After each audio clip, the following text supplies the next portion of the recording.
What if Tensura melting the eternal frost? Author, JackDaWeb on Wattpad. This story depicts an alternate timeline wherein Velzard attends Walpurgis after sensing Veldora's presence. She subsequently meets our protagonist and becomes interested in him after his display at the meeting. After thinking for a bit, she decides to move to Tempest and becomes a close ally of Rimuru. Rimuru and Velzard will sometimes be out of character, OOC, as it is unavoidable for this premise. Rimuru, our protagonist, will be more rational and have an actual spine. Velzard, she will not be as cold and ruthless as her canon counterpart. Since Velzard is missing significant characterization in the early parts of the series, the author decided to write his own interpretation of her personality based on the original light novel. Chapter 42: Light Within Darkness. SPOV. The moment he uttered his name, a suffocating silence settled over us. Or maybe it wasn't silence, not entirely. The relentless howling of the crimson dust storm still echoed around us, an endless, mournful wail that seemed to come from every direction. It seeped into my bones, an unceasing reminder of the desolation of this realm. Time felt distorted, stretching the pause between his words and the next moment into an eternity. The swirling sands around us danced like living things, their chaotic movements painted in deep reds and blacks under the faint, ominous glow of the sky. Noir, however, stood unaffected by the storm's fury, a stark contrast to the restless, shifting environment. His presence seemed to demand stillness from the world around him. He shifted his gaze away from me, his golden eyes with red pupils narrowing as he studied the horizon. Then he moved. His steps were deliberate, unhurried, and eerily smooth. His foot touched the sand without disturbing it, leaving no imprint, almost like he glided just above its surface. "Everything will make sense soon," he said, his voice calm and measured, cutting through the howling winds like a blade through paper. Without a glance in my direction, he began walking forward at a steady, unbroken pace. The wind seemed to part before him, leaving a calm trail in his wake. "If you want answers," he continued, his voice carrying effortlessly over the storm, "then feel free to follow me." And just like that, he walked away, leaving me standing there. My mind raced. What am I supposed to do? I wanted answers, desperately so. But following him, this impossibly powerful, clearly dangerous man felt like a gamble I wasn't sure I wanted to take. What if it was a trap? What if following him meant sealing my fate? But what other choice did I have? Wandering alone in this infernal wasteland seemed like a death sentence. I clenched my fists, my heart pounding as I weighed my options. Move! Just move before he gets too far ahead. Before I realized it, my legs carried me forward. I stumbled at first, trying to catch up, until I finally fell into step just a few paces behind him. We walked silently, his calm pace contrasting sharply with my hurried, uncertain steps. My eyes wandered to the landscape, trying to distract myself from the gnawing unease in my chest.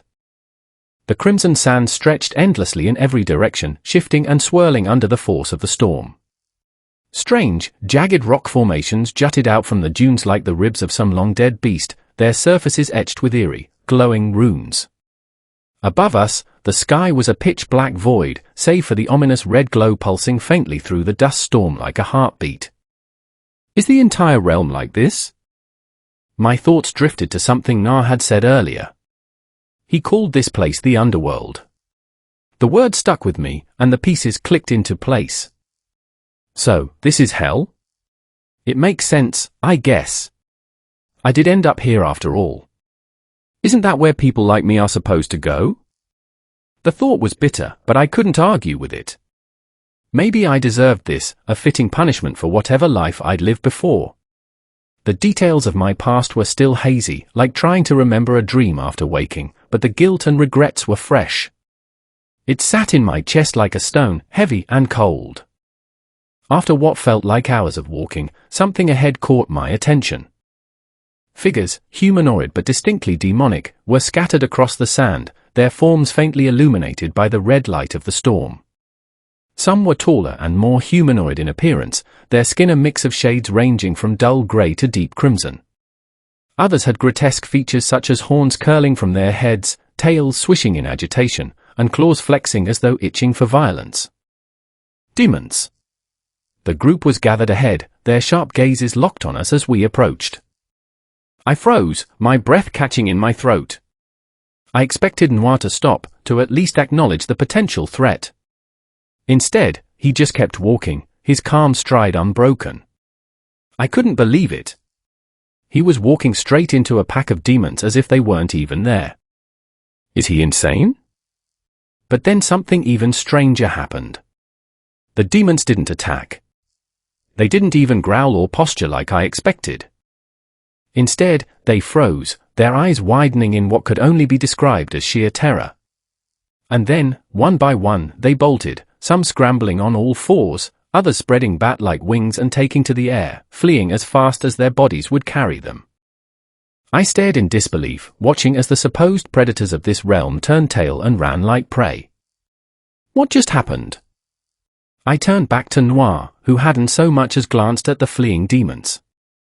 His expression remained calm and unbothered as if this was nothing unusual. The realization then hit me like a punch to the gut. They were afraid of him.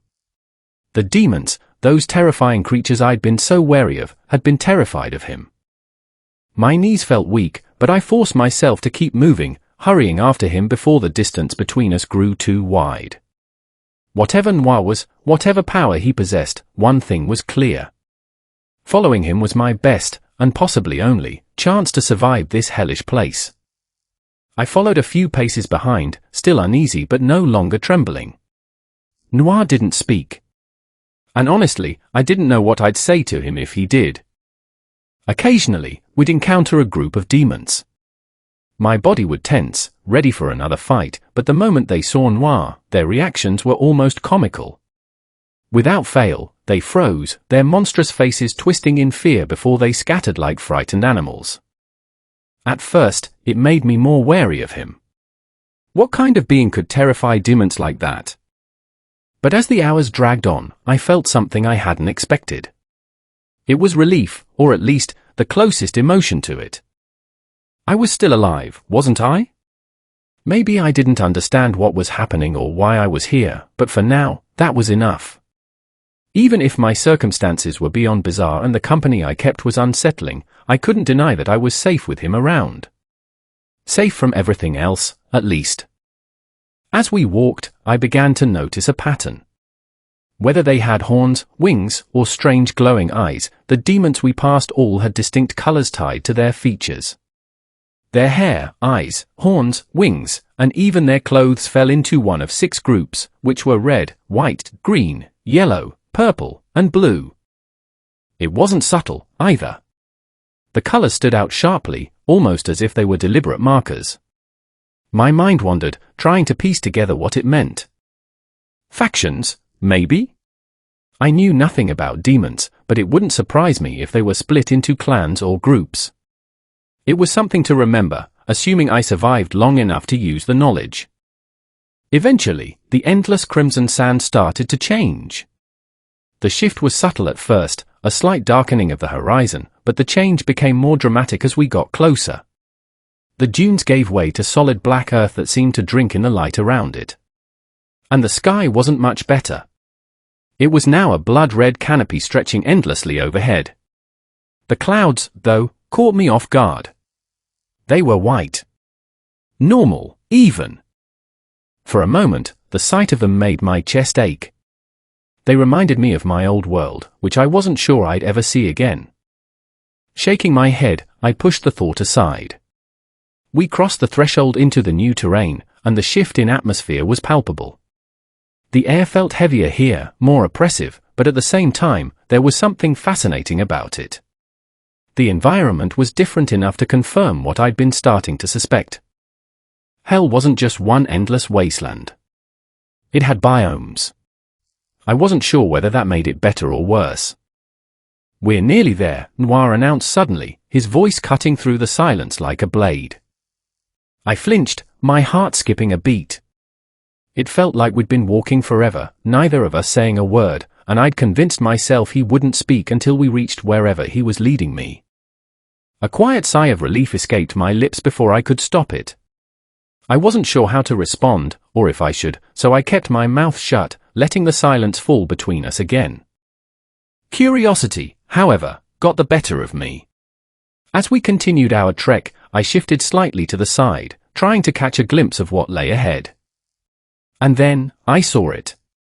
I stopped in my tracks, my breath catching in my throat. What loomed before us was massive, far bigger than anything I'd ever seen before. Its sheer scale was overwhelming, even from this distance of at least several kilometers. It wasn't just big. It was sinister. The structure ahead seemed to be an impossible blend of a castle and a cathedral. Entirely black, with streaks of dull grey and dark brown cutting through its surface, it rose high into the blood-red sky, its spiked towers like claws tearing at the heavens. Every inch of it radiated malice, like the very stones it was made of had been infused with darkness. Encircling the structure was a faintly glowing barrier of light purple. It shimmered and rippled like an otherworldly mirage, giving the whole thing an even more unreal quality. As we moved closer, I caught glimpses of demons, just dark silhouettes against the glowing field, flying in and out of the enormous entrance at the monument's base. A chill ran down my spine. This looks like something straight out of a nightmare. It was a villain's lair, complete with ominous spikes and an unholy aura to match. And I'm following him straight toward it. I felt my legs stiffen as though my body was screaming at me to stop moving. But Noir showed no hesitation. He walked toward the monstrous structure with unbothered ease, as if it were nothing more than a quaint little house. I clenched my fists, forcing myself to take another step. No. If he's not scared, then I shouldn't be either. Even though the oppressive aura resonating from the building made every instinct scream at me to turn back, I gritted my teeth and kept moving, matching Noir's steady pace. Still, I couldn't shake the gnawing pit of dread in my stomach. What kind of place was this? And what was waiting for me inside? I pushed my questions aside. If what he'd said earlier was true, everything would eventually make sense. As we approached, the imposing structure loomed ever larger, and its menacing presence became almost palpable. Details began to emerge from the shadows of the storm, revealing more than I could have imagined from a distance. The sheer size of the monument was staggering, its base sprawling across the arid landscape like a fortress carved straight from the earth itself. The stone walls were smooth and pristine, their surface unmarred by cracks or signs of age. Yet, they exuded an ancient aura, as though the structure had stood here for an unspeakable amount of time. Although the walls were deep black, muted grey and dark brown tones streaked through them, breaking up the monotony and adding an almost artistic depth. I caught myself marveling at the intricate patterns etched into the stone. Runes and symbols, alien and incomprehensible, shimmered faintly as if alive with latent energy. Each design seemed purposeful, as though the building itself was imbued with a sentience I couldn't quite grasp. The windows drew my attention next. They were tall, elegant, and unnervingly dark. Their surfaces seemed to drink in the light, pitch black yet offering ghostly glimpses of what lay within. I couldn't make out any details, but the faint outlines of movement behind the glass filled me with unease. And then there were the towers, spikes that jutted skyward like claws. Massive, arched bridges formed from the same unyielding black stone connected each spike to the central structure. The bridges curved gracefully but radiated strength, as if daring anything to challenge their permanence. I stopped walking, unable to continue without letting the sheer scale of it all sink in. My chest tightened as I tried to make sense of the conflicting emotion swirling within me. I was astonished, in awe, and deeply fearful. Impressive, isn't it? Noir said, his tone prideful. His voice startled me out of my thoughts. I hadn't even noticed he'd stopped walking until he turned to face me. His expression was calm, almost unreadable, yet his golden eyes held a faint glimmer of expectation. He didn't say anything else, but the slight tilt of his head seemed to encourage me to take it all in. I turned back to the monument, trying to steady myself as I examined the finer details. The scale alone was overwhelming, but the activity around it brought it to life in ways I hadn't noticed before. Demons flew in and out of the massive double doors at the structure's base. The doors were an imposing shade of brown that contrasted sharply against the black stone, their surface engraved with more of those cryptic symbols. The demons themselves were unmistakable. Like the 6 I'd seen earlier, each one was marked by a single dominant color, black. Their hair, wings, horns, eyes, and even their clothing were all dyed in shades of black. Some had faint variations, subtle highlights that distinguished them from one another, but the theme was undeniable. I remembered the 6 distinct colors I'd seen before, and the realization struck me. 7 factions. 7 groups. Is that what they are? I glanced at Noir, the truth suddenly clicking into place. He belonged to this black faction. Everything about him, from his hair and eyes to the aura he radiated, fit perfectly with the theme. He met my gaze for a brief moment as though he'd been waiting for me to figure it out. Then, without a word, he returned to the structure and gestured for me to follow. I hesitated for only a second before falling into step behind him. Whatever lay inside that monolithic fortress, I wasn't ready. But, ready or not, there was no turning back now. We started up the massive staircase leading to the entrance. Each step we took echoed through the still air, a low, rhythmic thud growing louder the higher we climbed. Overhead, the occasional sound of wings flapping broke the monotony as demons soared in and out, their forms silhouetted against the crimson sky. The steps stretched on forever, or at least it felt that way. With every step, my unease deepened. When we reached the top, my legs felt heavier, not from exertion but from the weight of uncertainty pressing down on me. At the entrance, I saw them. 2 figures standing like sentinels on either side of the open doorway. Demons. However, they weren't like the one I had fought earlier. These 2 radiated a different kind of power. It was controlled and refined but no less terrifying. They were humanoid, their features striking rather than grotesque. Their horns curved elegantly, their claws gleamed, and their wings, folded neatly against their backs, seemed like extensions of their imposing presence. It was strange, though. Every demon I'd seen so far had shared these features, except Noir. He lacked the horns, the claws, the wings. He looked human. Almost. The thought barely lingered in my mind before the knot in my stomach tightened. As we approached the door, a suffocating anxiety gripped me. My heart pounded against my ribs, and I had to force myself to keep walking. Fear clawed at me, but I couldn't stop. I didn't dare. Then, something happened that I couldn't have prepared for. The 2 demons stepped forward as we neared. My breath hitched, and for a moment, I thought they would attack. But instead, they did something that left me completely stunned. They knelt. Both dropped to one knee in perfect unison, bowing their heads so low they might as well have pressed them to the ground. "Welcome back, Noir-sama," they said, their voices low and resonant yet laced with an unmistakable reverence. My mind reeled. I couldn't process it. These weren't just demons. I could tell from a glance that they were powerful. It was evident in the way their presence weighed on the air. And they were bowing to him. Noir didn't even say anything. He merely nodded, the motion so subtle it was almost dismissive. That single gesture seemed to satisfy them. They rose without another word, stepping aside to let us pass through the towering doorway. I didn't have time to dwell on it.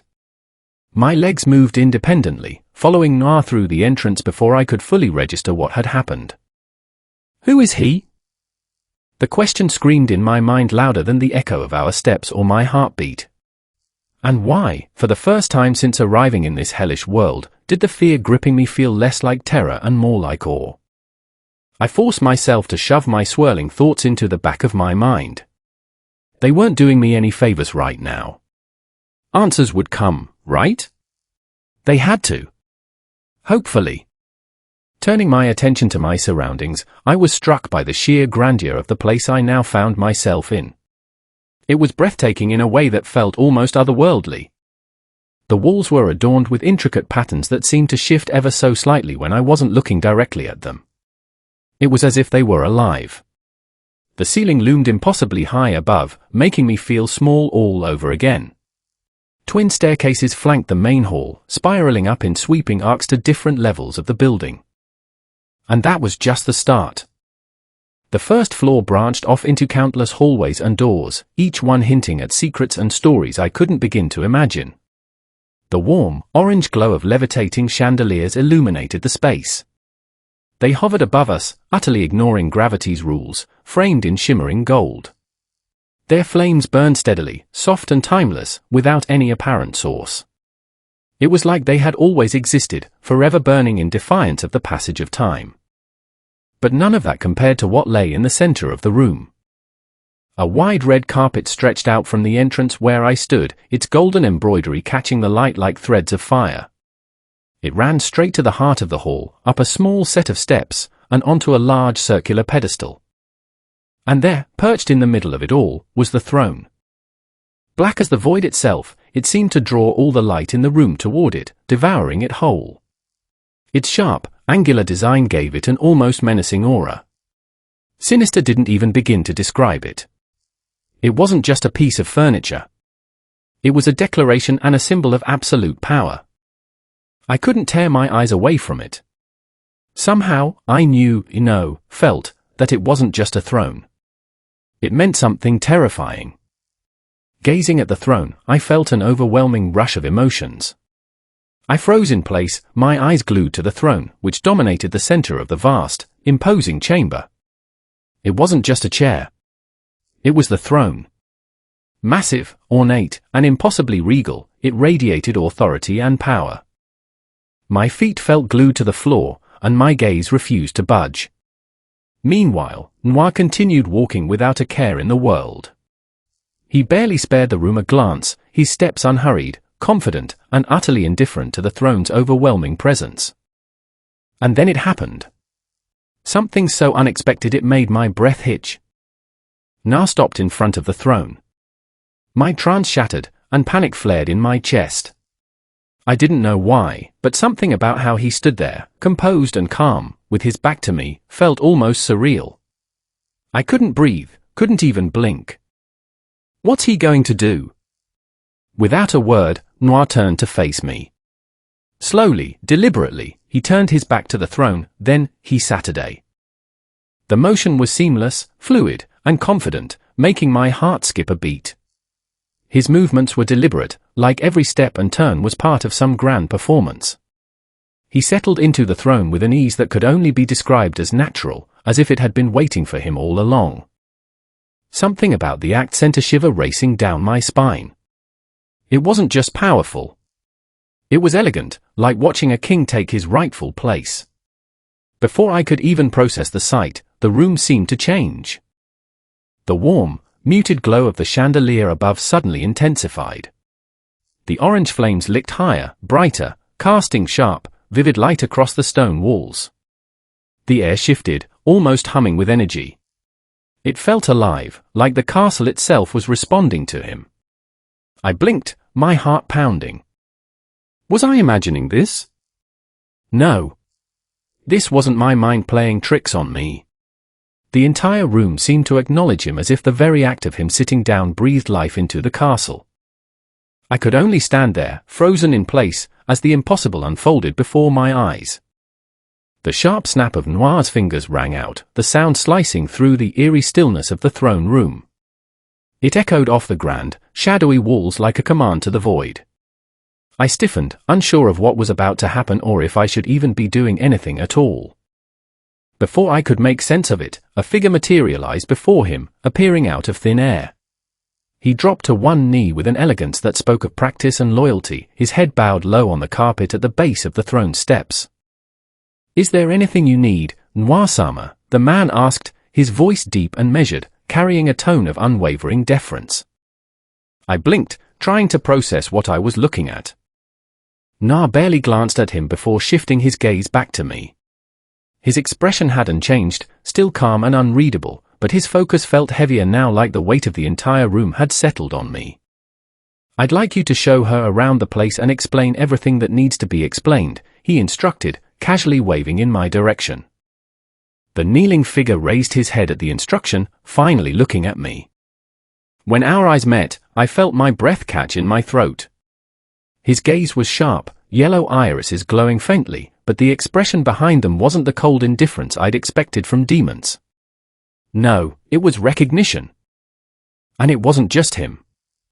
My eyes widened slightly, too, mirroring his reaction. We stared at each other in mutual shock, and for a moment, it was as if the rest of the room had fallen away.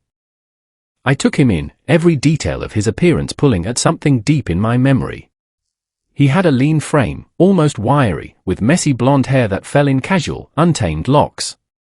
A spiked collar circled his neck like something from a punk fashion catalogue. His black leather jacket fit snugly, its sharp lines adding to the rebellious image, while the purple shirt underneath provided a striking contrast. His ripped black pants and the red and black flannel tied loosely around his waist made him look like a rock star who'd just walked off the stage. For a moment, I could only stand there, stunned. He didn't look anything like the demons I'd seen before. He had no horns, no claws, no leathery wings. He looked like someone I could have passed on the street back in my old world. Everything about him, from the fashion to the vibe, was painfully familiar. His expression mirrored mine. Was he surprised for the same reason I was? I swallowed hard, trying to steady my thoughts. The air between us felt charged, an unspoken connection threading itself into existence. It was unnerving yet strangely comforting in a way I couldn't explain. Noir's voice cut through the silence like a blade, snapping me back to the present. Well, he prompted, his tone light yet carrying an undeniable authority. The blonde demon blinked, breaking our stare. He rose smoothly to his feet and turned to face Noir with a respectful nod. Understood, he said, though his voice still had a faint edge of distraction. As he turned back to me, I found myself bracing instinctively. For what? I wasn't sure. Maybe for answers, or maybe for more questions. He stood up, dusting himself off, and started walking toward me. Every step he took made me tense up further, but I couldn't miss the faint trace of awe in his expression as he closed the gap between us. When he was close enough, I straightened up instinctively, bracing myself for whatever came next. It's gonna be weird at first, you know, since we don't have names. But you'll get used to it, he said, his voice low and casual, like we were chatting at a diner and not in the middle of a desert hellscape. To my surprise, he extended a hand toward me, his lips twitching into a half smirk. Yeah. I stammered, my voice barely audible as I hesitantly took his hand. His grip was firm but unthreatening, and something about it made him seem normal. You from Earth, too? He asked, tilting his head slightly. At his question, my heart skipped a beat. My eyes widened, and my mouth opened, but no words came out. He chuckled softly, breaking the handshake as if my reaction had told him everything he needed to know. Heh. Thought so. Good to know I won't be the only reincarnated sucker around here anymore, he said, his tone light, with a teasing edge. How long have you been here? I blurted out, my disbelief spilling over before I could stop it. He shoved his hands into his pockets, shrugging like he was answering a question about the weather. About 2 years or something. Who knows? Time doesn't mean jack around here. I stopped counting ages ago, he said, his voice dismissive. 2 years. The weight of those words hit me hard. I tried not to let it show, but the sympathy bubbling inside me was impossible to ignore. Was that my fate now, too? If you don't mind me asking, how did you get here? I asked, careful to keep my tone respectful, though my curiosity was barely contained. He grinned faintly, the expression almost mocking but not directed at me. Sure. Why not? It's not like it's some big secret, he agreed. Then, he leaned back slightly, his posture relaxed as if he were retelling a funny story. Dumb buddy of mine was driving way too fast. Like, way too fast. I'm talking pedal to the metal, and the dude was smashed. We'd just come back from this killer concert. Big night, you know, he explained, his voice almost nostalgic. I blinked, trying to process his words. Late at night, highway, drunk driver. Pretty sure you can fill in the blanks, he said with a dry chuckle like it was the punchline to some inside joke. I didn't know what to say. His tone was so casual that it made the story almost surreal. But there was no bitterness, no anger, just acceptance. And you're okay with that? I asked softly, the word slipping out before I could think better. He smirked, shrugging again. What's the point of being pissed about it? Can't change it now. Besides. He paused, glancing around at the sinister room, his smirk fading into something more thoughtful. I've seen weirder crap here than dying in a stupid car crash. This place makes all that seem small. His words hung in the air, heavy despite his nonchalant delivery. And for the first time, I wasn't sure if his attitude was confidence or something else entirely. I took a deep breath, steadying myself. Words could be dangerous in such situations, but silence felt even worse. Is there anything I should know about? I asked, keeping my tone low and careful. The man tilted his head and nodded slightly before turning toward one of the hallways branching out from the throne room. Then, he gestured for me to follow. His footsteps echoed sharply in the vast, empty chamber, and I forced myself to move, trailing just a step behind him. Every step felt heavier than the last, and something about the room made my skin crawl. At first, I couldn't put my finger on it. The lighting had shifted back to its original warm orange glow, less harsh, almost comforting, like a fire crackling in the hearth. But that comfort only made the other details stand out all the more. The throne was empty. Noir was gone. I froze mid-step, my heart skipping a beat. My eyes darted around the room, scanning every corner, every shadow for some sign of movement. But there was nothing, no flicker of black hair, no glint of those unnerving golden red eyes, just silence. It was like something out of a horror movie. The kind where you know the monster is still there, watching, waiting, just out of sight. My body betrayed me with a slight shiver. Something wrong? He asked. I snapped back to reality, realizing the blonde demon had stopped and turned to face me. He raised a single eyebrow, his expression a mix of curiosity and faint confusion. Nothing. I stammered, cursing the crack in my voice. I just wondered where he went. His gaze shifted toward the throne, lingering there momentarily before he let out a quiet sigh. Don't concern yourself with Noir-sama. He's attending to other matters, he said, his voice calm but firm. I nodded quickly, trying to shake off the unease coiling around me. But it clung stubbornly, like a shadow I couldn't escape. The weight of the empty throne lingered in my mind, a question left unanswered. Trusting his guidance, I followed him through the dimly lit hallway, the sound of our footsteps muffled by the eerie quiet.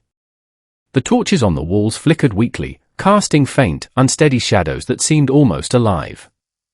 Their light didn't bring warmth. If anything, it only deepened the chill seeping into my bones. I rubbed my arms, shivering. The cold gnawed at me, sharper with each step. I tried to ignore it, but the shivers soon became uncontrollable. My teeth chattered as I clenched my jaw to stop them. He stopped abruptly, turning back to me with a neutral expression, his head tilted slightly. You all right? He asked, one brow raised in curiosity. Yeah, I'm fine, I stammered, though my voice betrayed me, shaking as much as I was. Is it always this cold here? He hummed, tapping his chin thoughtfully before shrugging. Maybe. I think it was when I first got here. You get used to it after a while. Before I could respond, he stepped closer, his gaze slightly softening. Then, without a word, he started removing his jacket. The motion caught me off guard, and I froze, watching as he shrugged it off, revealing a purple shirt with a bold black pentagram imprinted across the chest. Here. He held out the jacket toward me, the gesture so casual it made me feel out of place. I blinked, staring at him as though he had just sprouted horns. Was he serious? The cold still bit at me, but the offer itself left me more flustered than anything. Wait! I finally managed, my voice catching. What about you? Won't you get cold? For a moment, he just looked at me like I had said something absurd. Then, he chuckled. It was a short, dry laugh that somehow felt amused and dismissive. Cold? Now. I've been here so long I've got thermal fluctuation resistance. Or, I think that's what it's called. Doesn't really matter, he said, waving a hand. I hesitated, my eyes darting between his face and the jacket. It wasn't just a piece of clothing. It looked worn yet well kept. It was as if it had been with him for a long time. It's from your past life, isn't it? I muttered, and he nodded. Are you sure you want to give it to someone you just met? I asked, my voice filled with concern. His expression didn't change, but there was something in his eyes, something unreadable that made me feel like I had asked the wrong question. Then, he smiled faintly and nodded. Yup. Don't sweat the small stuff. Besides, you need it more than I do, he replied. I swallowed hard, my throat tight. Gently, I reached out and took the jacket from him. The fabric was warm even before I slipped it on. As I pulled it around my shoulders, the chill eased instantly, replaced by an almost comforting heat. Thanks, I muttered, my cheeks burning despite the cold. When I looked back up, he was watching me again. His expression was as calm and unreadable as before, but it didn't feel so intimidating this time. If anything, it felt reassuring, almost safe. Don't mention it. Anyway, let's keep moving. I need to show you where we'll be staying, he said, gesturing for us to resume walking. I nodded quickly, trying to hide the lingering heat in my cheeks. For the first time since I had arrived in this cold, alien place, I didn't feel entirely alone. Our footsteps echoed softly against the stone floors, but the sound no longer carried that suffocating unease. As the tension began to ease, curiosity bubbled to the surface. I wasn't sure when I would get another chance like this, and now that I felt more comfortable, I decided it was time to start asking questions. Who exactly is Noir? I ventured, keeping my voice low but making sure it was loud enough to be heard. He turned his head slightly to glance at me without breaking his steady pace. Noir-sama. His tone was casual, as if my question was the most natural thing in the world. He's a primordial. One of the top dogs of the demon race. I blinked, his answer leaving me momentarily stunned. I had already figured Noir was powerful. Seeing him sitting on that throne earlier was enough to cement that. But this? A primordial? The weight of the revelation settled in my chest like a stone. He wasn't just a king among demons. No, he stood at the very top. And if there was one primordial, did that mean there were others like him? The thought made my stomach twist. As if sensing my thoughts, he continued, his tone remaining casual. I don't know if you've noticed, but all demons down here in the underworld have some kind of color assigned to them. Did you run into any on your way here? He asked, and I nodded mutely, recalling the strange encounters I had before arriving in this place. He paused briefly, his gaze fixed ahead on the seemingly endless corridor. There are 7 colors in total. Those would be red, white, black, green, yellow, purple, and blue. Each one represents a demonic lineage, he explained, his voice steady but carrying a hint of weight now. My mind began connecting the dots. So Noir is. I began, my voice trailing off. The black primordial, he said without missing a beat, glancing at me again. He's the originator of all demons under the black lineage. I tried to process that, but then he added something that made my steps falter. We're part of his line, too, though our case is a little different. Since we were reincarnated, the process is weird. Not sure how it works, exactly, but somehow, we ended up under Noir-sama's lineage, he said with a shrug, his voice echoing faintly in the vast hall. I didn't respond immediately, my thoughts racing as I tried to make sense of it all. If Noir was the origin of an entire demonic lineage, and we were connected to him, I wondered. What did that make me? I will say this much. The 7 lineages of demons are all defined by their personality. In fact, That's what eventually determines which lineage a lesser demon falls into, he began, his voice calm but carrying an air of knowledge. Lesser demons. I repeated, curiosity piqued. They're the lowest tier. Basically, they're colorless demons that lack a strong ego or identity. You can usually tell just by how human a demon looks. While it's not a hard rule, the more human-like a demon appears, the more powerful it tends to be, he explained. My eyes widened at this new revelation. The demon I had fought when I arrived in this hellscape flashed through my mind.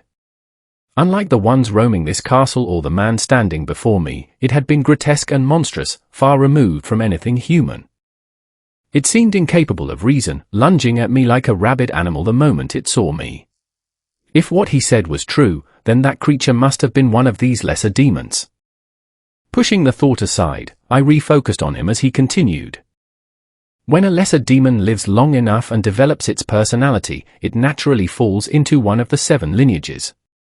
I don't know all the details, but what I do know is that the blue lineage is laid back, the yellow ones are completely unhinged, the purple ones are as cruel as they come, the white and red lineages are prideful to the core, the green lineage is all about seriousness and duty, and the black lineage. He paused, giving me a sly grin. Well, we're the oddballs. Oddballs? I asked, raising an eyebrow. He chuckled softly. Think of us as the outliers. We're the unique ones who don't really fit into the other 6. Of course, there are always variations. Nothing's ever that simple. But generally speaking, whichever primordial demon you resemble the most determines which lineage you'll fall into. Personality is everything, he explained. He leaned back slightly as if his explanation required no further elaboration. But my mind was already spinning, piecing together the implications of what he had said. There was a lot to process, but I shoved my thoughts aside when I noticed him stopping in front of an unassuming door. He stood still, one hand casually brushing against his side as if he had all the time in the world. I stopped a few steps behind, waiting to see what he would do next. Without ceremony, he raised his hand to the door. Instantly, a large magic circle appeared on its surface. The intricate symbols and runes etched into it glowed with dark purple energy, pulsing softly like a heartbeat. I blinked in surprise as the doorway faded from existence, vanishing as though it had never been there at all. I stared blankly at the now empty space. It was just a doorway. Nothing special. But of course, that had to be turned into some sort of magical spectacle. Extravagant? Definitely. But who was I to question the aesthetics of a demon's domain?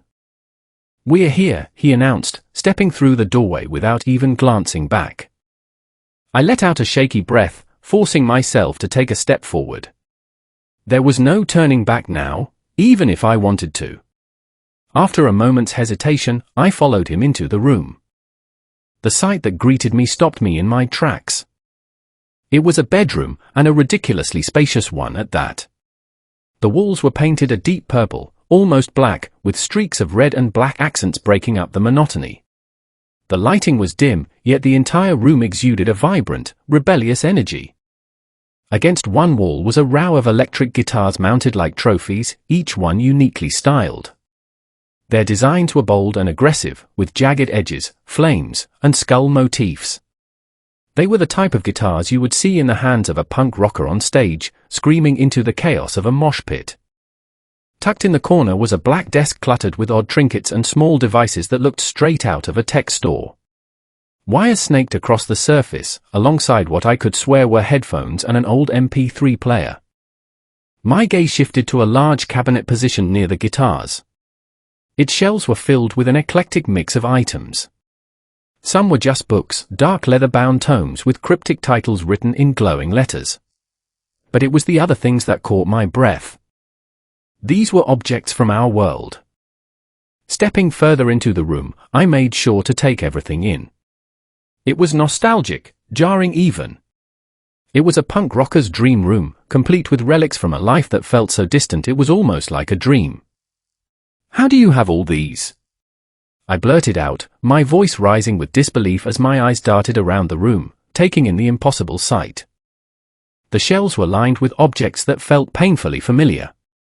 There was a battered baseball cap, a collection of banned CDs, and even a worn paperback novel with a faded cover. I hadn't seen anything from the world we left behind since I had arrived in this hellscape. Just seeing them again hit me harder than I expected. He turned toward me, raising an eyebrow before letting out a low chuckle. "Sorry to disappoint you," he began, scratching the back of his head. "But these devices don't actually work." I blinked, my excitement crashing into confusion. "They look just like the ones from our world. Are they broken or something?" I asked. He shook his head lightly, a small smirk tugging at the corner of his mouth. "Now, they're not broken. I just recreated what they looked like based on my memory," he clarified, but his words left me more bewildered. "Recreated them? How? And why?" I asked. He let out a short laugh, the sound carrying a mix of self-deprecation and nostalgia. "If I had actually paid attention in school, like, learned how electronics work, I might have been able to make these things functional. But, well, I didn't. Who knew I would end up regretting slacking off back then?" he remarked jokingly. I stared at him, raising an eyebrow. "Wait a second. What do you mean by recreated? Are you telling me you just made these out of nothing?" I questioned. "Pretty much," he said, shrugging. "Nothing too crazy. I used material creation and my unique skill to piece them together. They're not functional, but they look the part. I made them as a kind of memento, something to remember my old life by," he explained. His voice grew quieter near the end, a bittersweet undertone lacing his words. I caught the faintest flicker of emotion in his yellow eyes, something raw and heavy. I glanced back at the replicas around the room. They were perfect. Everything was spot on, down to the last detail, and I could tell he poured so much of himself into making them. "I didn't think anyone else would miss our world so much," I muttered, more to myself than to him. His gaze softened as he looked at me. "It's not just about missing it. It's about remembering who I was before all this, and trying not to lose that," he muttered. His words struck a chord deep within me. This man had been here for over 2 years, maybe longer, considering how completely his sense of time had eroded. Yet somehow, he had managed to hold on to pieces of his past self. That resonated with me. That's what I want too, isn't it? To hold on to some shred of who I used to be? As strange as things are, I guess I should be grateful that I was reincarnated into the black line of demons, he muttered, his voice soft as though the thought had drained him. His words carried a strange weight, almost like he was reassuring himself. Slowly, he approached the window, his steps deliberate but unhurried. I hesitated for a moment before following him, trailing just behind until I caught up. Standing beside him, I gazed out the window and immediately felt a sense of vertigo. We were high, absurdly high, perched in one of the jagged spikes that made up Nar's castle. The view was surreal, an unbroken expanse of crimson skies and dark terrain stretching endlessly into the distance. Demons darted through the air like shadows with wings, their movements perfectly coordinated as they passed in and out of the castle.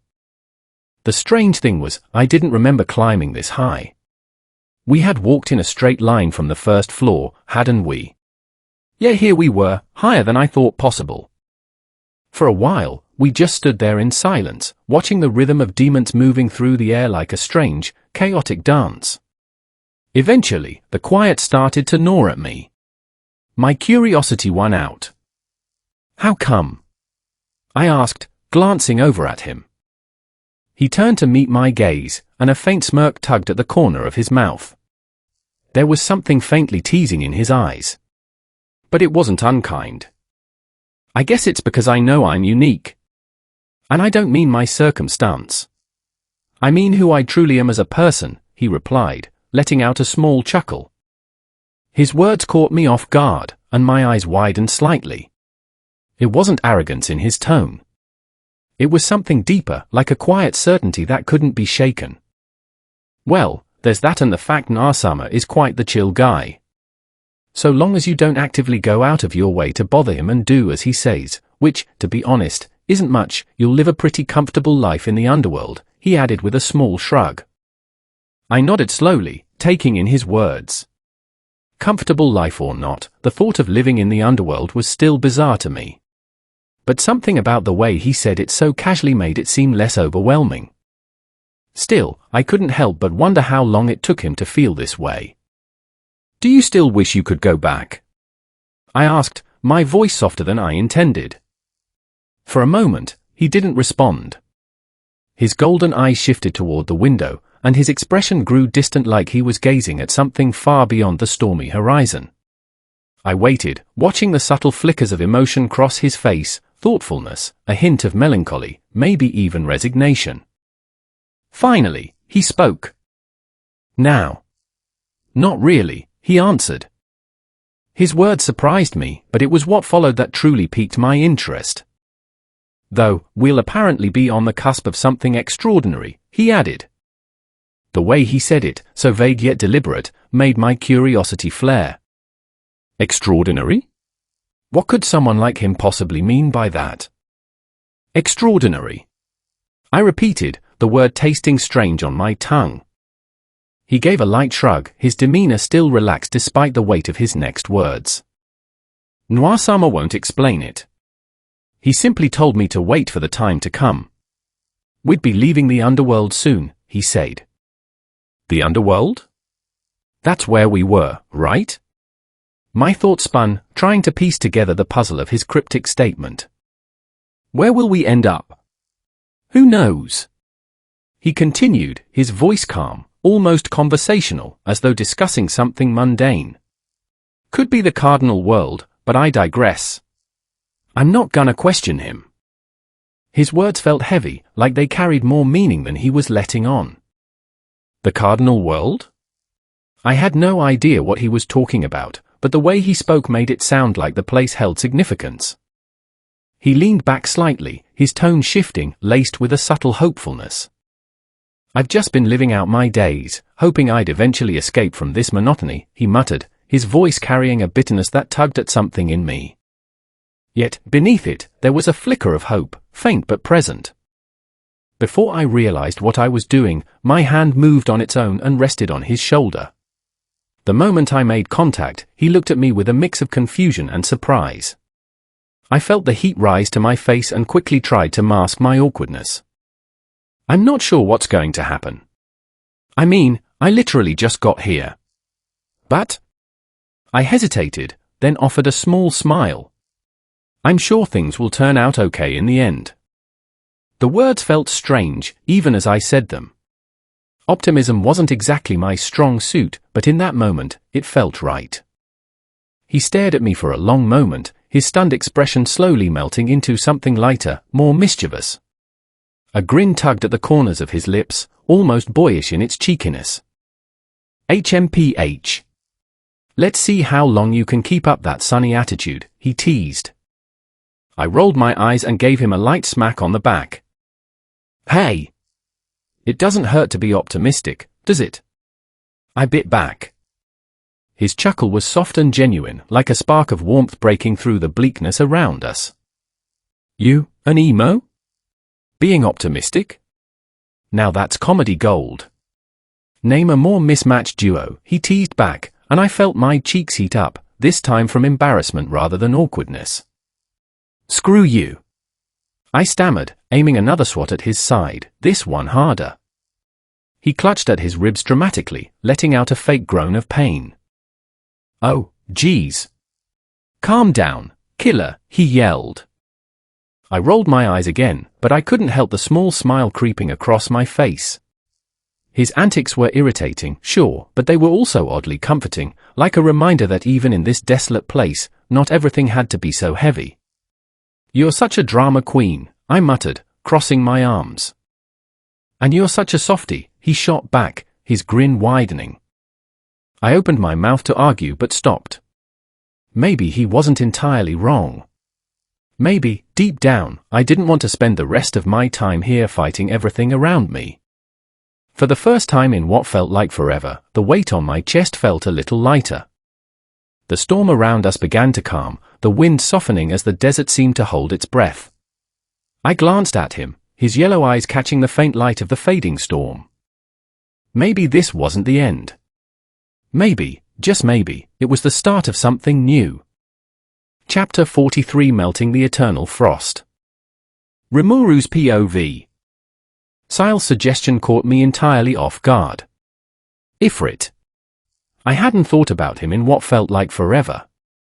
It had been over 2 years since the Ifrit incident, and honestly, I'd forgotten he was even lying dormant inside my imaginary space.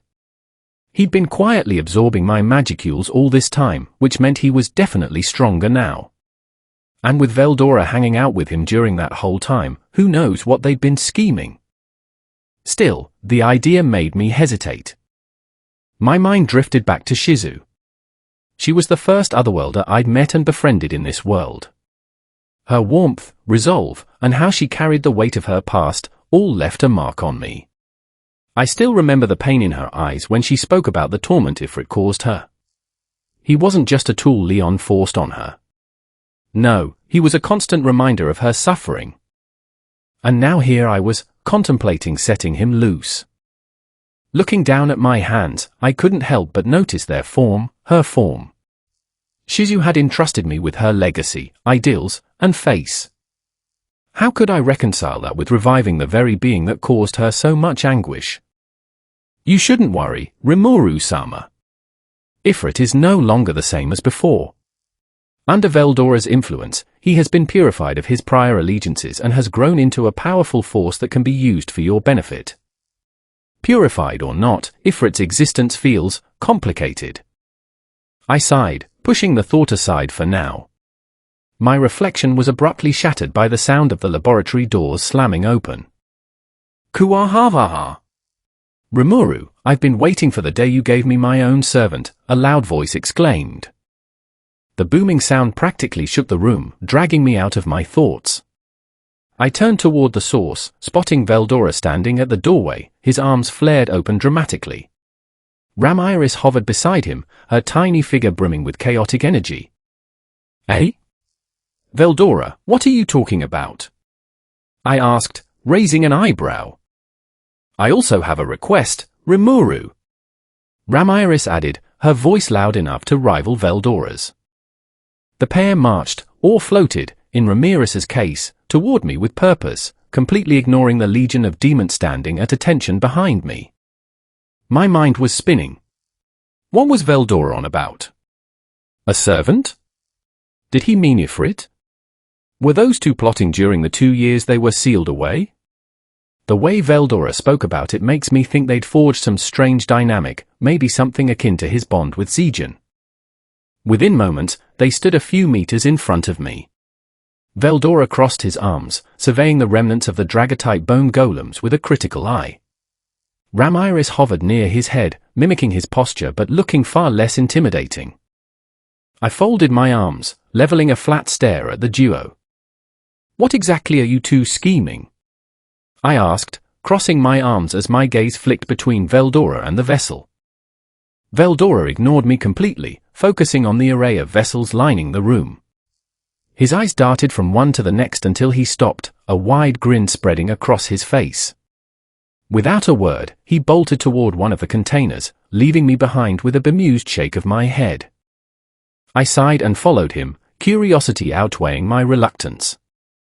We stopped in front of his chosen vessel, and Veldora turned to me, his excitement practically radiating off him. He puffed out his chest dramatically as if preparing to deliver some grand proclamation. Here's the deal, he began, his tone resolute. I've decided I need a servant of my own.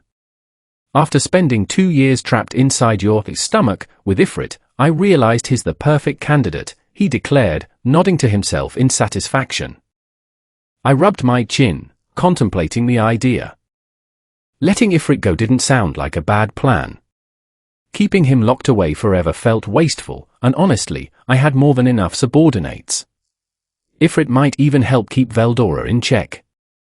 Besides, the thought of Veldora having a subordinate of his own was amusing, and I couldn't deny he'd been well behaved lately, relatively speaking.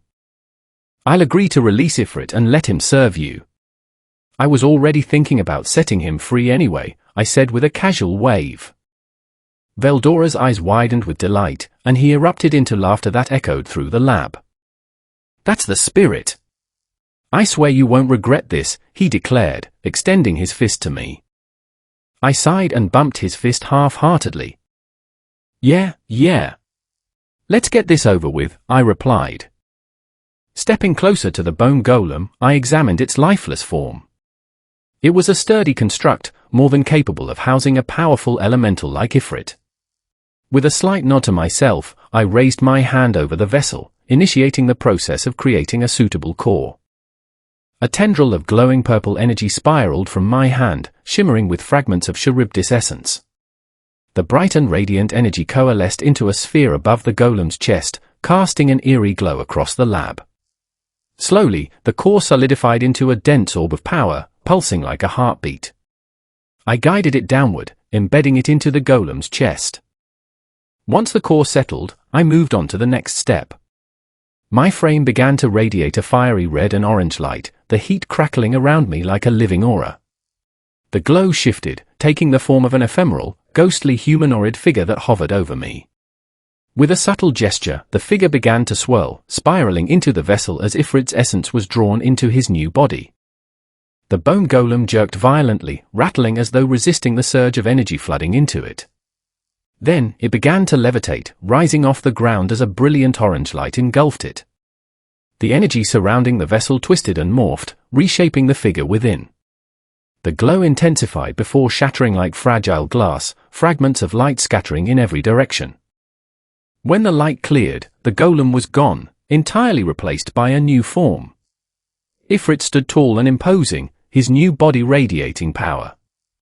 His horned, muscular frame was covered in dark brown skin, and his claws and tail gleamed faintly in the dim light. His once fiery red hair had deepened to a darker shade, and his golden eyes burned with intensity. He wore nothing but simple pants, leaving his upper body exposed, and his every movement exuded raw strength. Well, I muttered, stepping back to admire my handiwork. That's definitely an upgrade. Ifrit dropped to one knee, bowing deeply. His massive frame moved with surprising grace, and the flickering orange flames radiating from his new body cast dancing shadows across the lab's walls. I thank you for your kindness, Rimuru-sama, he said, his voice a rich baritone, low but carrying a sincerity that caught me off guard. Just make sure I don't end up regretting this, I replied, my tone firm yet laced with a hint of warning. Ifrit kept his head bowed. Of course, Rimuru-sama, he assured. I nodded, satisfied for now, though my mind buzzed with questions about what this new arrangement might bring. Before I could dwell on it, Veldora's booming laugh echoed through the lab as he clapped a heavy hand on my shoulder, nearly making me stumble forward. Magnificent, he bellowed, his golden eyes gleaming with excitement. Ifrit, my loyal servant, your new life begins now. Ifrit raised his head slightly, meeting Veldora's gaze with unwavering respect before bowing again. As you command, my lord, he responded without hesitation. I groaned internally, already imagining what kind of chaos this dynamic would bring. Ifrit might think he's signed up for a position of honor, but I was almost certain his role would be closer to Veldora's babysitter than his servant. Still, that was better than leaving the job to Velzard. Her idea of supervising her brother usually involved threats he wouldn't dare challenge. Now!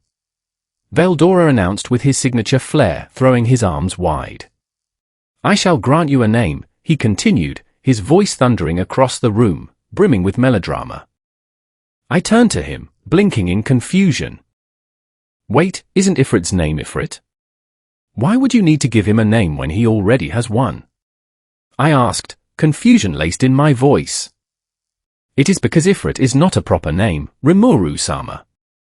Sile's voice cut through my thoughts, calm and informative as always. Eh? Then what is it, exactly? Similar to how Diolo was originally known as an R, the Black Primordial, Ifrit's name is more akin to a title rather than an actual name. Understanding dawned on me, and my eyes widened slightly. So, it's a species designation, then? Precisely. Ifrit is the term used for greater elementals of flame. By naming him properly, Veldora can grant him individuality and power in the same manner as you did for your subordinates. I see. Thanks for the explanation, Sile. Of course, Rimuru-sama. With that cleared up, I returned to the scene before me. Ifrit was now hovering slightly above the ground, his new vessel aglow with steady, controlled flames. The fire wrapped around him like a living aura, crackling softly with latent energy. From just a glance, it was clear his power had skyrocketed. He was easily strong enough to qualify as a demon lord seed already. With Veldora naming him, that strength would grow even more. And knowing Veldora, he'd make a whole show of it. Well, if you're naming him, that's fine. But are you sure you can transfer the magicules properly? I asked, my voice tinged with a mix of curiosity and mild concern.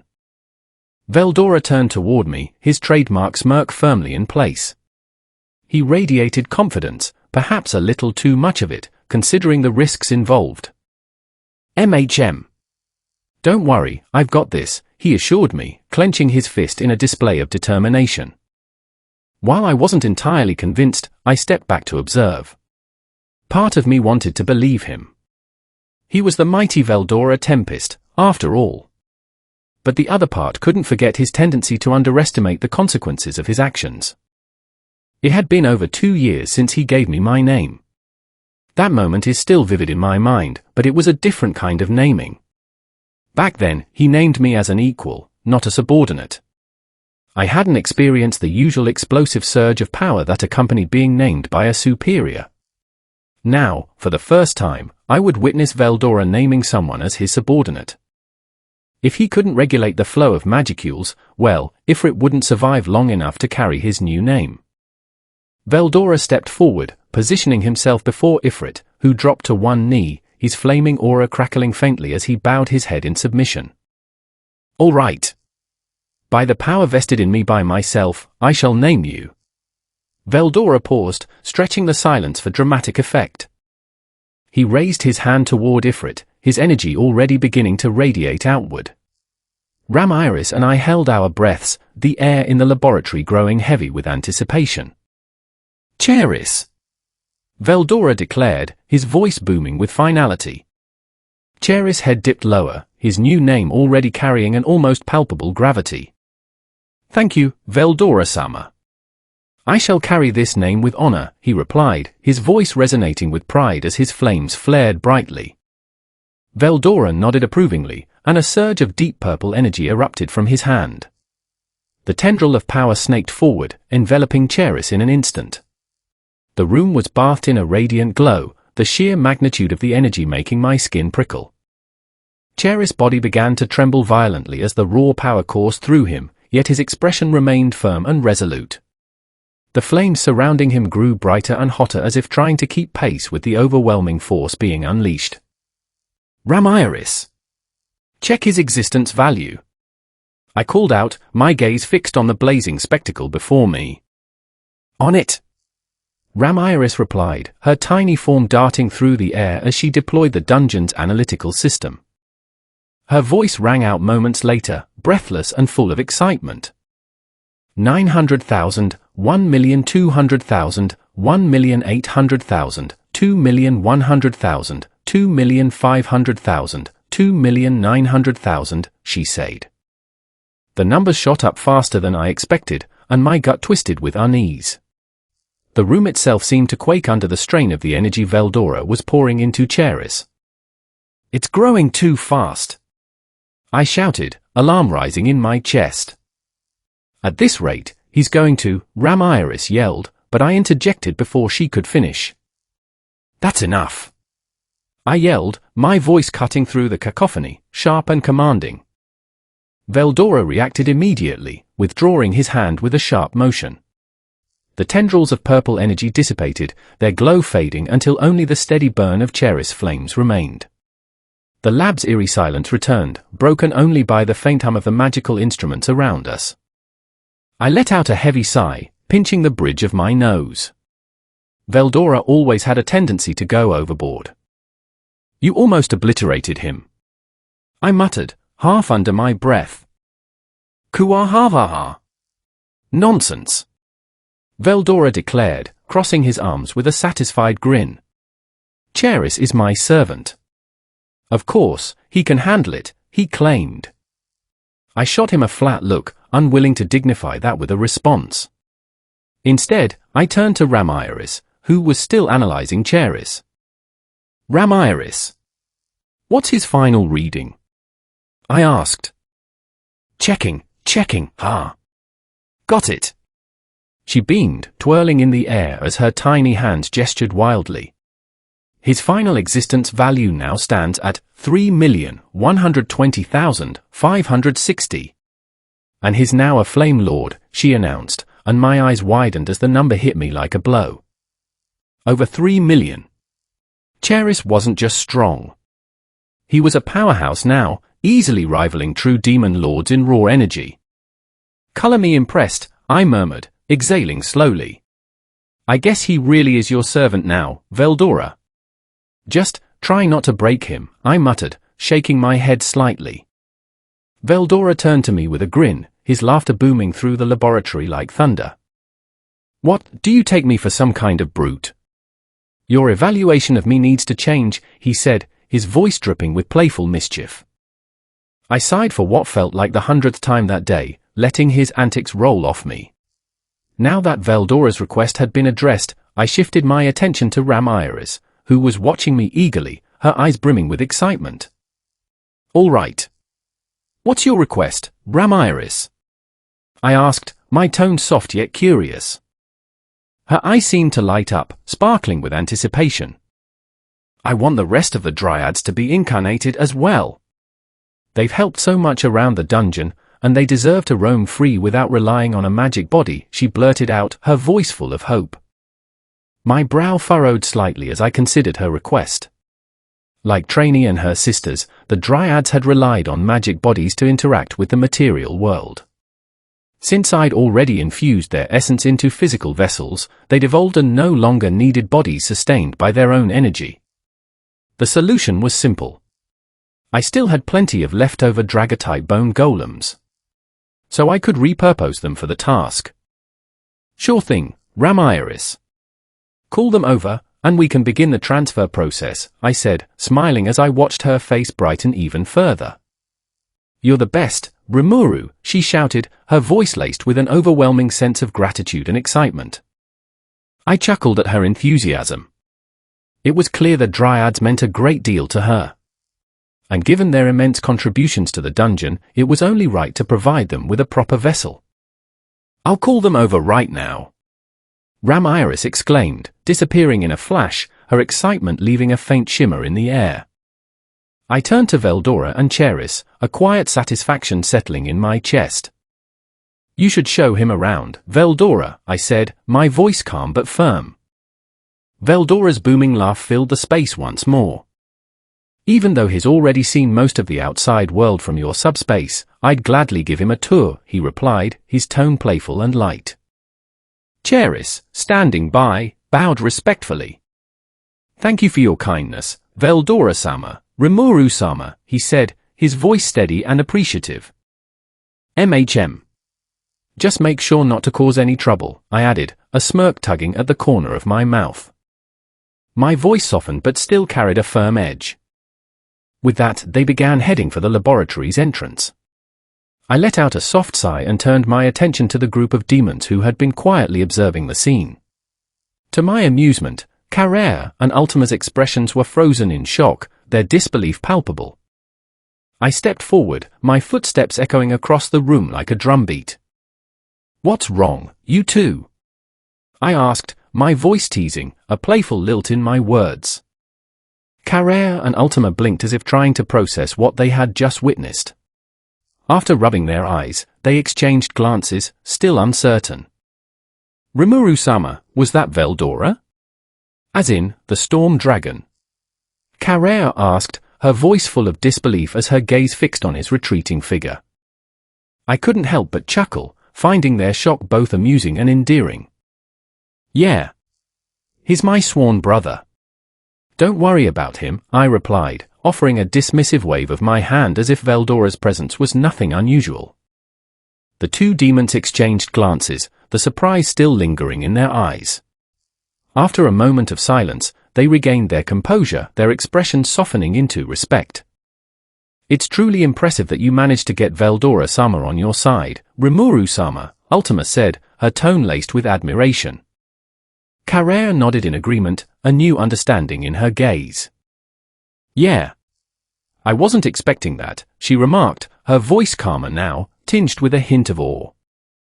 My thoughts drifted to Velzard, and I couldn't help but smile at the idea of their reactions when they learned that I had not one, but two true dragons on my side. That was a revelation for another time. Beside them, Diawolo and Testarossa shared a knowing glance, their amusement evident in the subtle lift of their brows. Their expressions, though composed, held a quiet acknowledgement of their peers' realization. Stepping forward, I allowed my aura to flare just enough to make the air feel heavier, ensuring every demon in the room could sense the shift. The tension in the air thickened, and all eyes turned to me. From this day forward, I began, my voice steady but laced with undeniable authority. "You are no longer mere demons. You are the sword and shield of our nation. You are its guardians, its defenders, and its enforcers." I paused, letting the weight of my words settle into the silence before continuing, my gaze sweeping across the room. "As such, you shall now be known as the Scourge of Tempest. It is a title that bears a heavy responsibility." The words rang out, sharp and commanding. I could see the fire in their eyes, each demon feeling the gravity of the title. "You will be the punishment to those who dare defy us. You will be the shield that protects our people from anyone who would threaten them. Live up to your name, and serve this nation with the honor it deserves."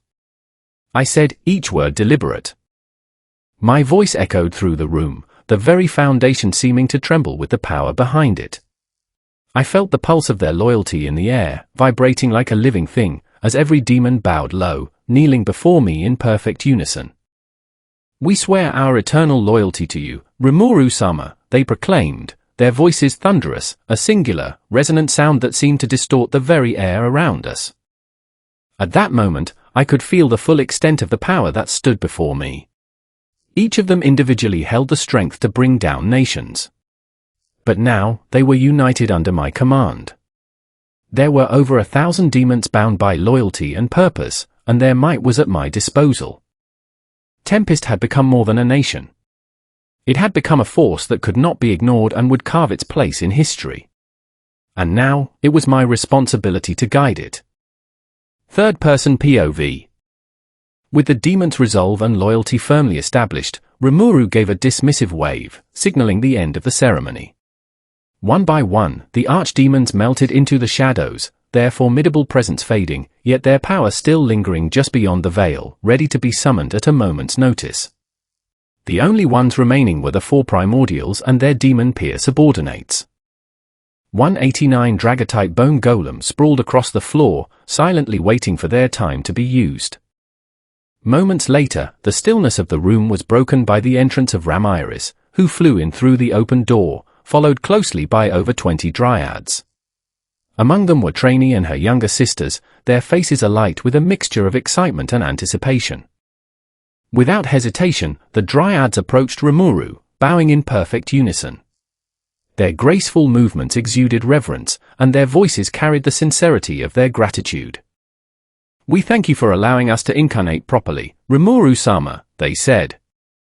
Rimuru's expression softened, a warm smile crossing his face.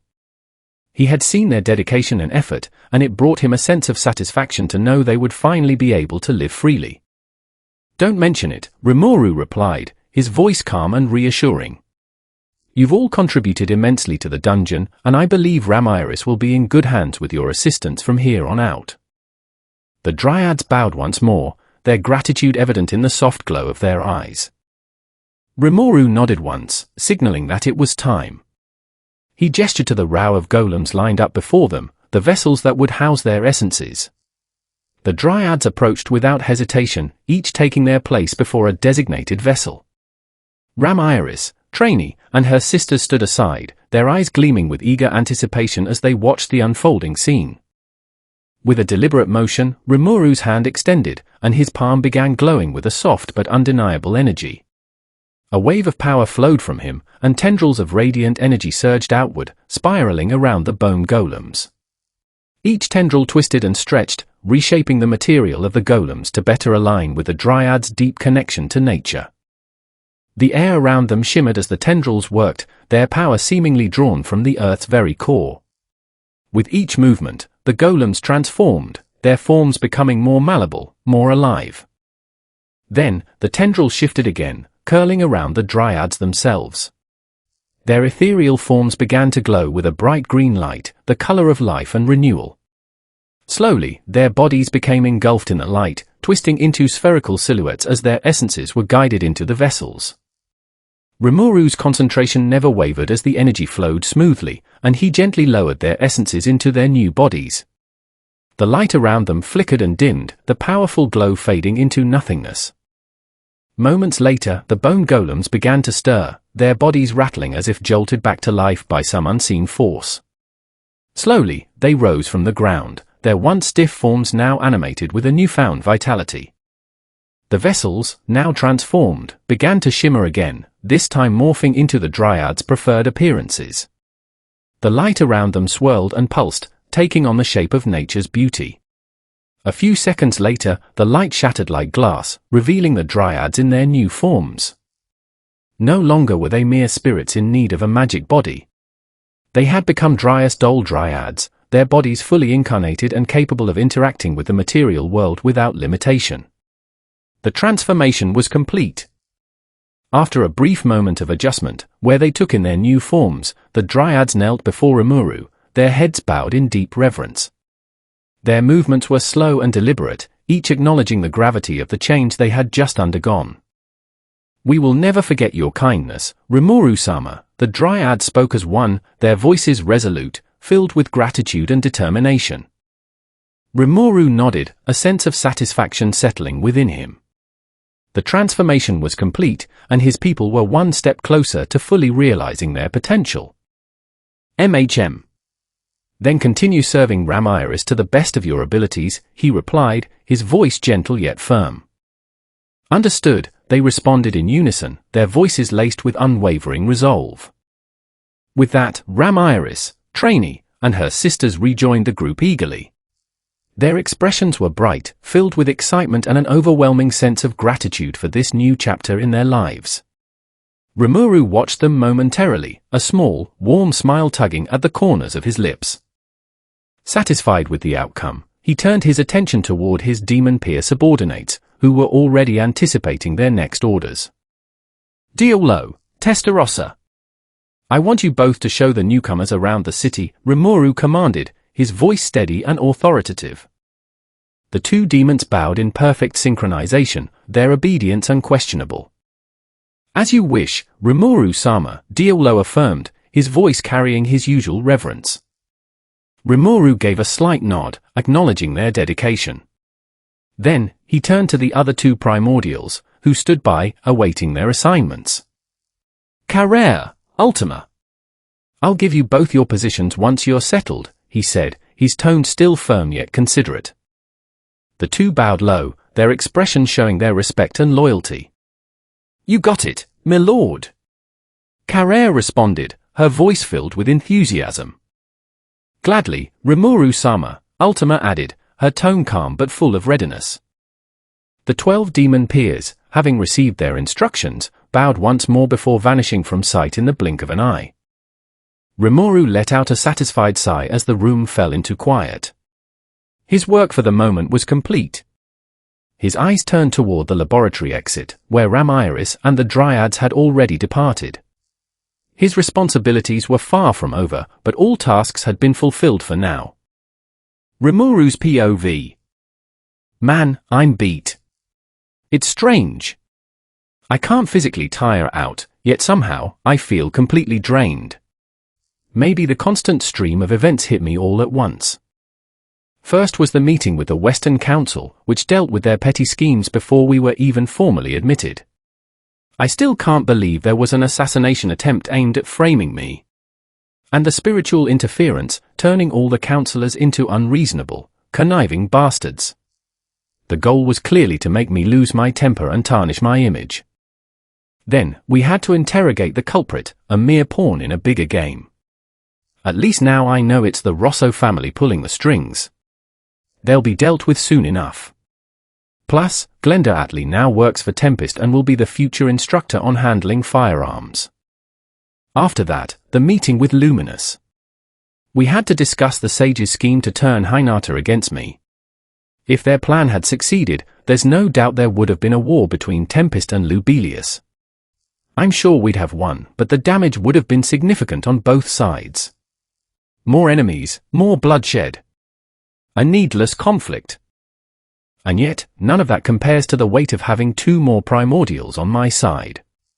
I asked Diawolo to raise our military numbers, and he went above and beyond. 1,400 archdemons and 12 demon peers. That's no small thing. It's a massive responsibility now sitting squarely on my shoulders. But Tempest and its people come first. I'll shoulder this burden, no matter how heavy. To think all of that unfolded in the span of a single day. I've definitely earned a break. I activated instant motion, arriving in front of my quaint home in less time than it took to complete the thought. The sudden shift in lighting was jarring.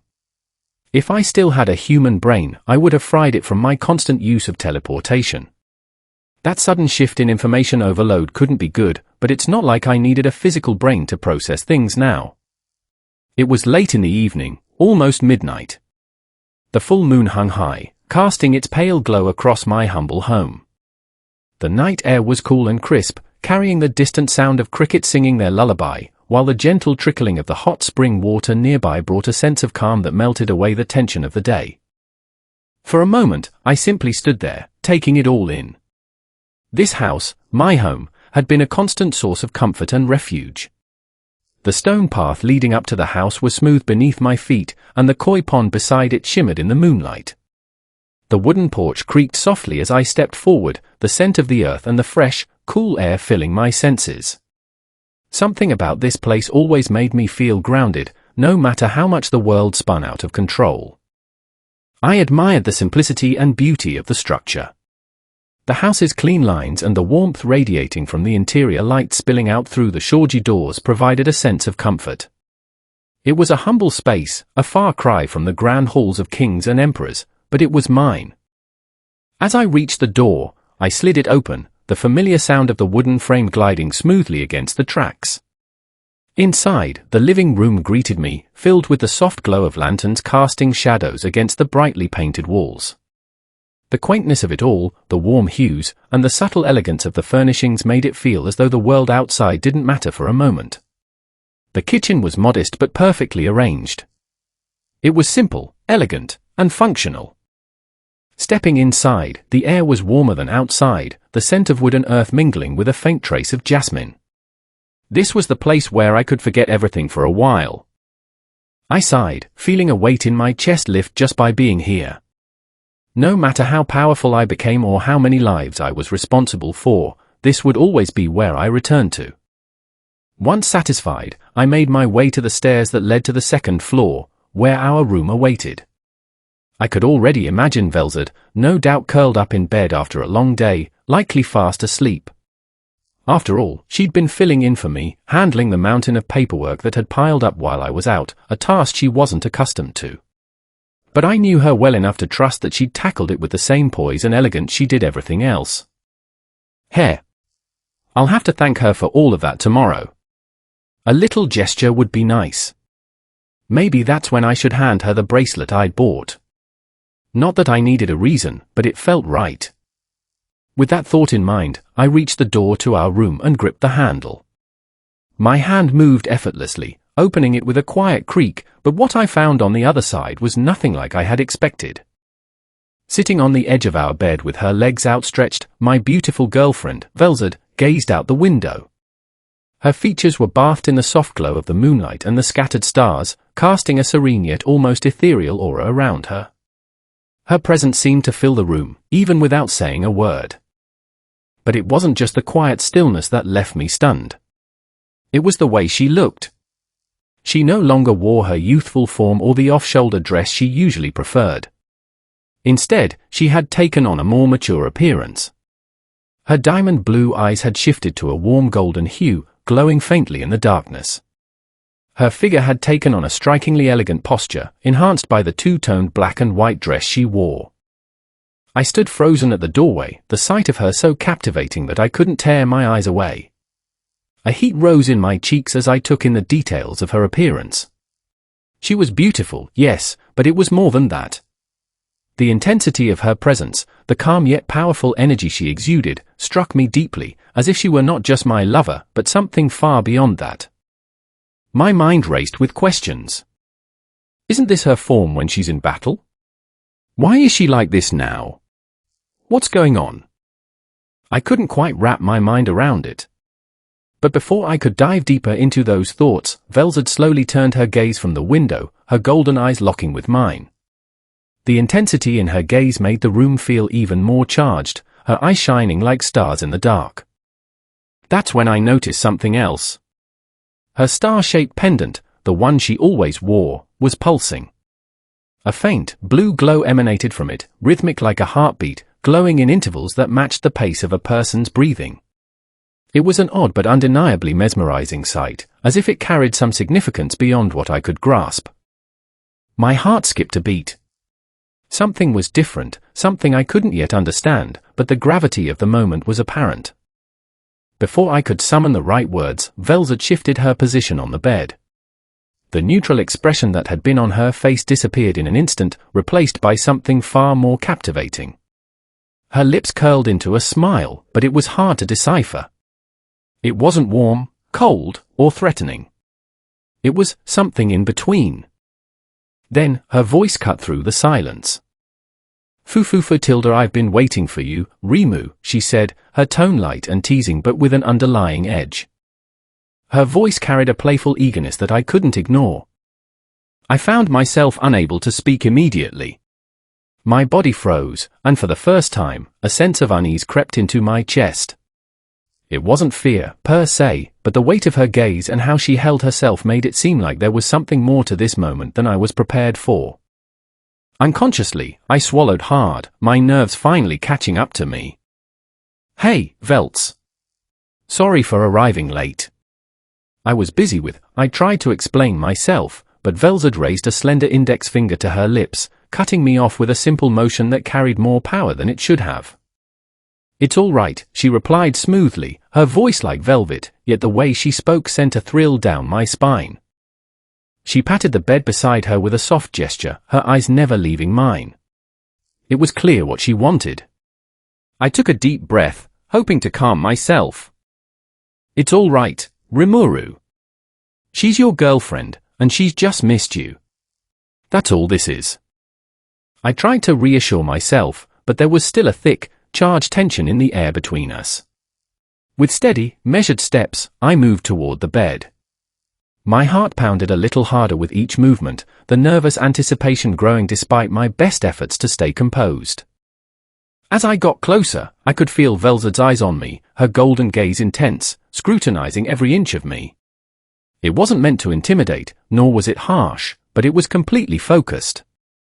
Each step I took seemed to intensify her stare. And then, I realized what I had been feeling all along. It wasn't just the atmosphere. It was her intensity. Her smile had grown clearer now, holding an unmistakable intention. I felt the weight of her presence pressing on me, and the realization made my heart race. Velzard rarely expressed herself this way, not so openly. So why now, and why like this? The question buzzed in my mind, but my thoughts were scattered, completely overwhelmed by her presence. With a hint of hesitation, I settled onto the soft mattress beside her.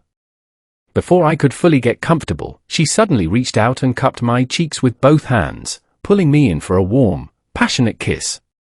For a moment, my eyes went wide in surprise, but my shock quickly melted away as I wrapped my arms around her, holding her close as the tension between us dissolved into pure affection. We broke away after a long moment, our intense gazes locked onto each other, the golden glow of our eyes filling the dim room with a subtle, radiant energy. I could feel the warmth of her breath on my skin, matching the beat of my own heart. A playful, satisfied smile spread across her face. "Welcome back, my dear," she purred, her voice soft and full of affection. I finally realized the true intention behind her dramatic transformation. She had been eagerly waiting for this moment all along, making good on her earlier mention of wanting a favor. Despite my initial surprise, I couldn't help the light-hearted smile that spread across my face. I reached out, resting my hand comfortably near hers. "You really couldn't wait for me, could you?" I teased, my voice light and playful. A deeper blush spread across Velzard's cheeks as I leaned closer, enjoying the quiet intimacy of the room. The electricity between us was unmistakable. "How could I? After all, you've been gone for so long," she replied, her voice soft as she ran her fingertips lightly down my cheek. "And I suppose you want me to make it up to you, right?" I chuckled, locking my gaze with hers as she nodded knowingly. She wanted my full attention after a long and exhausting day, and I was more than happy to give it to her. Holding her hand tightly, I leaned in closer, leaving all the stress of the council, the assassination schemes, and national affairs far behind us. Tonight, the rest of the world could wait. I held her close, admiring the quiet intensity of her gaze as the tension between us continued to build. This wasn't just a simple conversation anymore. It was a deep, emotional connection, and we both knew there was no turning back from the warmth sharing this moment brought. Her presence was captivating, igniting a lingering spark inside of me that I couldn't resist. Velzard's gaze never wavered as she rested comfortably on the bed, eager to enjoy the peaceful evening together. There were no words needed between us. Velzard adjusted her dress slightly, keeping her eyes locked on mine, a subtle, teasing smile playing on her lips. Behind that playful facade, I could see the pent-up emotions and affection bubbling underneath. "Foo Tilda, be sure to enjoy this, Rimu," she teased softly. I leaned closer, embracing her fully on the bed as she rested against me. She let out a soft sigh that filled the quiet room, leaning into my touch as a profound warmth consumed us both. Her gentle sighs filled the room like a quiet melody, each one more comforting than the last. Every inch of my being was consumed by this moment, savoring every embrace as if it were our last. Velzard's feelings were mirrored in my own, burning brightly as we held each other without a single worry. For so long, I had believed my physical sensations to be limited upon my reincarnation as a slime. But her touch ignited something deep within me, a profound warmth that grew stronger with every moment of closeness.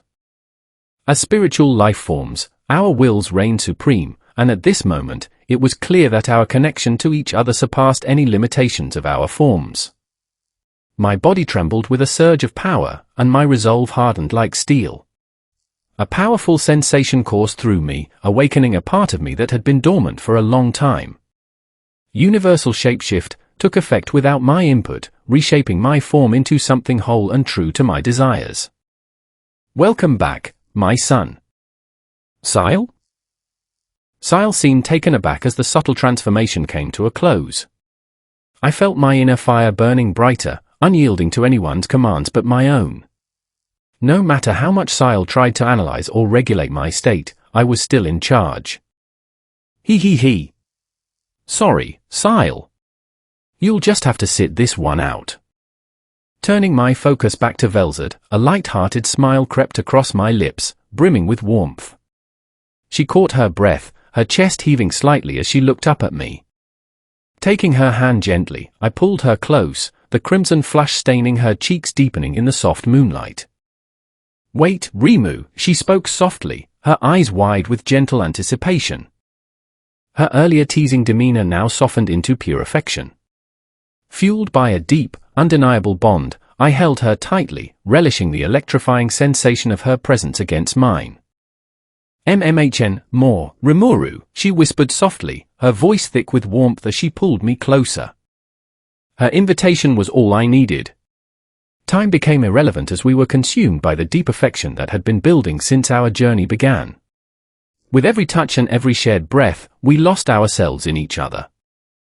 Our eyes locked in a silent dance of devotion, her feelings evident in every movement. She recomposed herself with a sly, loving smirk, looking up at me. "Foo Tilda, aren't you supposed to be gentle with me?" she teased, her voice soft and alluring. I couldn't help but chuckle, my voice mirroring her affection. "I did consider it. But when it comes to you, it's impossible to hold back," I replied, my tone playful yet sincere. At that moment, Velzard's smile shifted to something deeply warm and loving. Her gaze softened completely as she held my hand tightly. "I'm glad to hear that," she purred. A burning sense of affection consumed me, and with a simple thought, I shifted my attire to be more comfortable, settling beside her in total openness. The warmth between us encased us completely, sending shockwaves of pure contentment through my body. I lost myself in the moment, surrendering to every shared emotion. Velzard's breath was soft and steady, her body warm as we gazed into each other's eyes, knowing how much this night meant to both of us. "May I?" I asked softly, a hint of playful warmth in my voice. With a fierce determination in her golden eyes, Velzard gave a nod, a beautiful grin pulling at the corners of her lips. "What are you waiting for?" she whispered gently.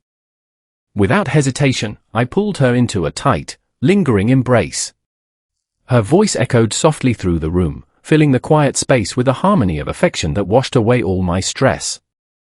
My hands held her securely, comforting every part of her as she rested against me. In the midst of our close embrace, my mind felt completely relaxed. The sight of Velzard resting in my arms, her soft sighs of contentment, and the incredible feeling of closeness were unforgettable. I reveled in it, giving in to the peaceful affection without hesitation. Our shared warmth became a gentle rhythm, our souls completely synchronized. We twisted and turned together in the quiet night, wrapped in the soft blankets. Time ceased to exist. The only thing that mattered was the intense, comforting joy pulsing through our connection. Velzard pressed herself tightly against me, her head resting against my shoulder. Her delicate nape beckoned me, and I leaned in, pressing a soft, lingering kiss against her skin, leaving a warm mark of affection on her untouched skin. Velzard turned her face slightly toward me, her eyes blazing with affection.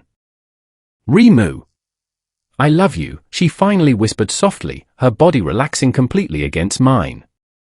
I let out a soft sigh of satisfaction, holding her even closer. There was no need for grand speeches when our hearts spoke the same language. In response to her declaration of love, I held her tighter, reassuring her of my devotion.